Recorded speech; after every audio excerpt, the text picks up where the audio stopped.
Cara kerja dari rangkaian elektrik yang telah kita buat. Selanjutnya kita akan mempelajari bagaimana cara programmable logic control dari PLC tersebut bisa bekerja. Yang pertama kita buka file JX1, kemudian menuju ke JX Programmer dan kita klik pada shortcut JX Programmer. Di sini kita klik pada pilihan file dan kita pilih file yang berisikan program mengenai dari trainer list tersebut. Selanjutnya yang perlu kita pahami adalah simbol yang merupakan address dan juga komentar dari tiap fungsi yang telah kita buat.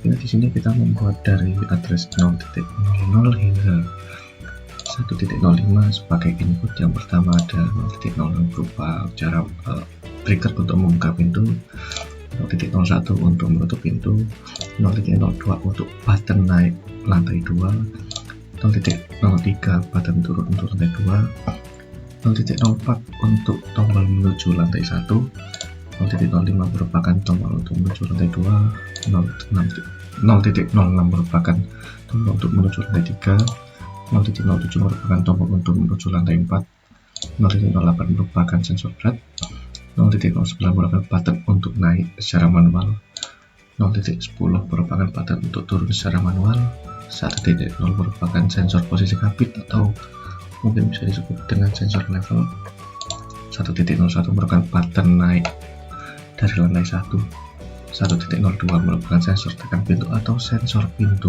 yang mendeteksi ada atau tidaknya suatu objek di jalur terbuka maupun tertutupnya pintu, 1.03 merupakan button naik pada lantai 3, 1.04 merupakan button turun di lantai 3, yang terakhir 1.05 merupakan button turun di lantai 4. Selanjutnya kita juga membuat beberapa internal relay dari address 6.00 hingga ke 6.12. Dan di sini ada juga address untuk output dari address 100.04 hingga 101.03. Yang pertama adalah 104 merupakan output untuk membuka pintu, 105 merupakan output untuk menutup pintu, 106 merupakan output untuk naik, dan 107 untuk turun. Selanjutnya ada address 101.00 untuk dot matrix lantai 1 yang untuk menampilkan angka 1 pada dot matrix, 1101 untuk dot matrix lantai 2 untuk menampilkan angka 2 di lantai yang berarti lantai 2, 11.02 merupakan dot matrix untuk lantai 3 yang menampilkan angka 3, dan yang terakhir ada 101.03 merupakan dot matrix di lantai 4 untuk menampilkan angka 4 yang berarti kabin sedang berada di lantai 4. Di bawahnya kita juga memberikan beberapa bangunan counter ataupun juga timer yang bisa kita gunakan. Selanjutnya kita pergi ke section 1 yang artinya di sini kita ditampilkan berupa program yang telah kita buat. Yang pertama di bar yang pertama ini merupakan cara kerja di mana lift tersebut bisa bekerja pada hari Senin hingga hari Jumat di pukul 7 hingga 17. Di sini angka 1 melambangkan hari Senin dan angka 5 melambangkan hari Jumat. Dan di sini kita setelah setting bahwa di address A351 terdiri atas angka 7 yang artinya akan mulai aktif di jam 7 dan akan tertutup di jam 17 yang artinya jam 5 sore. Kemudian di sini ada cara kerja untuk membuka pintu. Terdapat beberapa trigger yang bisa kita gunakan. Yang pertama adalah tombol membuka pintu, kemudian ada sensor tekan pintu dan beberapa inputan lainnya. Contohnya jika kita sedang berada di lantai 1, maka dengan menekan tombol naik pada lantai 1 kita juga bisa membuka pintu layaknya sebuah lift di dunia nyata. Selain itu juga beberapa safety yang kita terapkan, seperti jika sensor tekan pintu yang artinya jika ada objek yang menghalangi terbuka atau tertutupnya pintu itu terdeteksi, maka pintu akan tertahan dalam kondisi terbuka. Selain itu juga jika sensor berat itu mendeteksi adanya kelebihan berat, maka pintu akan terus terbuka.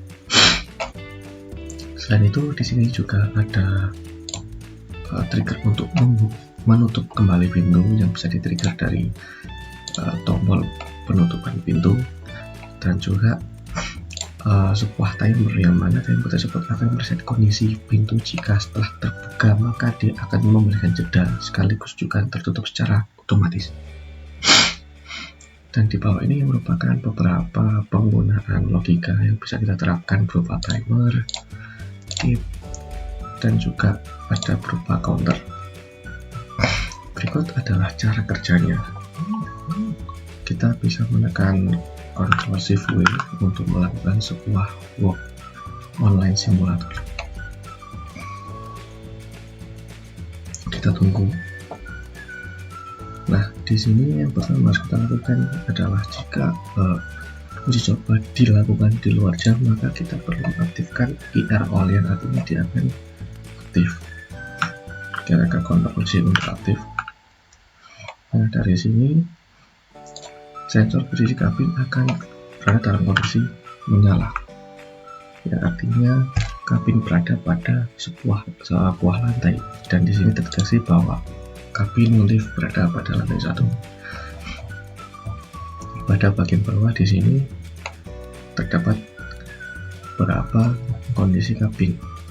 Yang pertama ada dot lantai 1, artinya dia berada kondisi di lantai 1, dot lantai 2 ya berarti dia berada di kondisi lantai 2, dot lantai 3 berarti di kondisi lantai 3, dan dot lantai 4 yang berarti di dalam kondisi lantai 4. Di sini juga terdapat beberapa penggunaan memori. Yang pertama adalah logika untuk naik dan turunnya lift. Di sini kita akan membandingkan nilai dari memori yang telah kita gunakan. Yang pertama adalah penggunaan dari move, yang move dimana ini menyimpan variabel yang kita gunakan.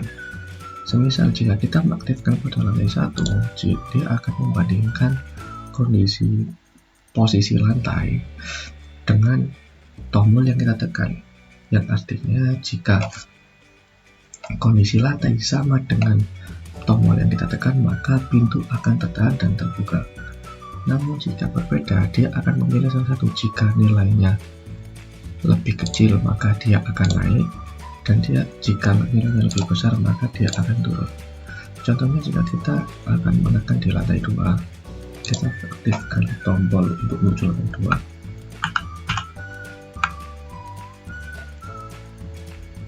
2, dia akan memilih opsi untuk naik, dan di sini lift akan naik. Ketika naik maka dia akan sementara tidak terdeteksi untuk sensor posisi kabinnya. Jadi kita matikan dan kita nyalakan lagi sebagai tanda bahwa dia sudah menuju lantai yang seharusnya sesuai dengan tombol yang kita tekan. Nah, di sini counter akan berhenti dan nilai perbandingan akan bernilai sama. Dan ketika perbandingan nilai bernilai sama, dia akan membuka lift. Nah, yang perlu pertama dia lakukan adalah menyalakan internal relay pada address 6.06, yang mana dia akan men-trigger nyalanya counter 00. Nah, counter 00 ini itu akan men-trigger untuk berhenti sejenak sebelum membuka pintu, yaitu dia akan terhubung dengan timer 002 dan juga terhubung pada kit 6.01. Di sini ketika timer 0.002 itu menyala, dia akan men-trigger nyala timer dan akan membuka pintu. Setelah pintu akan terbuka, dia akan menahan sejenak. Sekaligus juga dia akan men-trigger timer untuk menutup kembali di sini. Ketika timer 0.001 ini teraktifkan, maka dia akan men-trigger pintu untuk tutup kembali. Jadi user tidak perlu menekan tombol tutup untuk menutup kembali pintu. Hanya dengan menunggunya dengan timer yang ada, dia akan tutup secara manual. Namun jika masih ada sebuah trigger yang menahan pintu tersebut untuk terbuka, contohnya seperti sensor tekan pintu atau sensor pintu, atau juga sensor berat yang artinya dia kelebihan berat, maka pintu akan tertahan terbuka terus-menerus. Jika pintu terbuka, maka pintu tidak bisa tertutup hingga trigger tersebut mati. Setelah pintu tertutup, maka modul trainer akan menunggu inputan lain seperti tujuan lantai yang lain ataupun pintu untuk dibuka. Contohnya seperti ini. Jika kita sekarang berada pada lantai 2 dengan ditunjukkan pada lantai 2, kita bisa menekan. Contohnya kita akan menuju lantai 4. Kita tekan go lantai 4.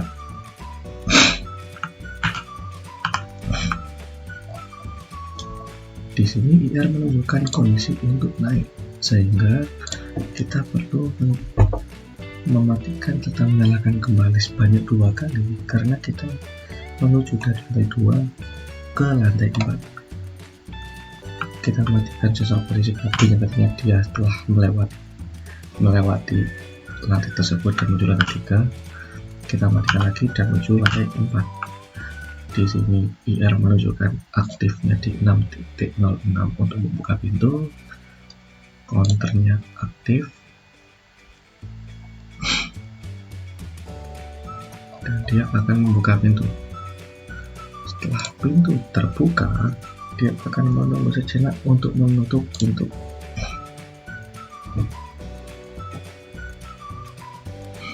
Jadi di sini kita bisa perhatikan bahwa cara kerja dari identitas chip lantai itu menggunakan sistem dari perbandingan itu sendiri. Kita menggunakan perbandingan antara nilai C dengan nilai W, yang mana jika nilai tersebut sama maka dia akan membuka pintu, dan jika nilai tersebut berbeda, lebih kecil maupun lebih besar, dia akan menentukan nilainya akan naik atau akan turun. Mungkin segitu saja penjelasan program dari modul EduKit Live 4 lantai berbasis programmable logic control.